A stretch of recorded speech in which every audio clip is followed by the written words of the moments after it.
அவரது ஒவ்வொரு அந்த நடன அசைவுக்கும் அந்த ஸ்டெப்ஸு அது ஒவ்வொன்றுத்துக்குமே வந்து தேட்ரிக்கல் ரெஸ்பான்ஸுங்கிறது எக்ஸ்ட்ராடினரி. அதே மாதிரி டான்ஸ் யார் வேணா ஆடலாம், அது ஒரு பெரிய விஷயமே இல்லை அப்படின்னு சொல்லுவாங்க. ஆனால் அதை அனுபவித்து ஆடணும், பார்க்குறவனை வந்து மகிழ்ச்சி அடைய வைக்கிற மாதிரி ஆடணும். அதுதான் ரொம்ப முக்கியம். இதில் வந்து நிறைய நடன திறமையாளர்கள் இருக்காங்க, பெரிய எக்ஸ்பர்ட் எல்லாம் இருக்காங்க நடிகர்களில். அவ யாரையும் நான் குறையெல்லாம் சொல்லலை.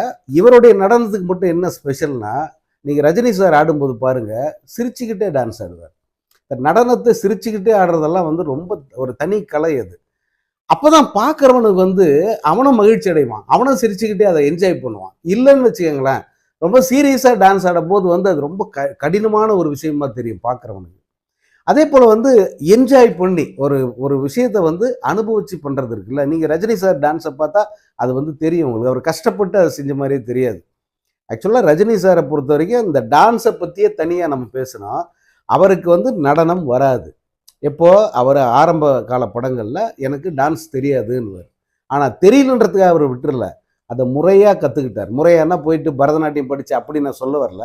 டான்ஸ் மாஸ்டர்ஸ் அந்த படத்துக்கு என்ன நடனம் தேவையோ அதை எப்படி சொல்லி கொடுக்குறாங்களோ அதை ரொம்ப சின்சியராக வந்து ஃபாலோ பண்ணி அந்த நடனத்தை வந்து அவர் கற்றுக்கிட்டார். பல டான்ஸ் மாஸ்டர்கள், புலியூர் சரோஜா மாதிரியான பழைய டான்ஸ் மாஸ்டர்களாக இருக்கட்டும், அல்லது இப்போ இருக்கிற நடன இயக்குநர்களாகட்டும், அவங்க அத்தனை பேருமே சொல்கிறது என்னென்னா, ரஜினி சார் வந்து ஒரு விஷயத்த முதல்ல சொல்லிடுவார், பார்த்துப்பா என்னால் அந்த அளவுக்கு டான்ஸ் எல்லாம் எனக்கு வராது, எங்கள் ரொம்ப கடினமான ஸ்டெப்ஸ் எல்லாம் சொல்லாதீங்க அப்படின்னு சொல்லிட்டு தான் வந்து அந்த நடனத்தை ஆட இறங்குவார்.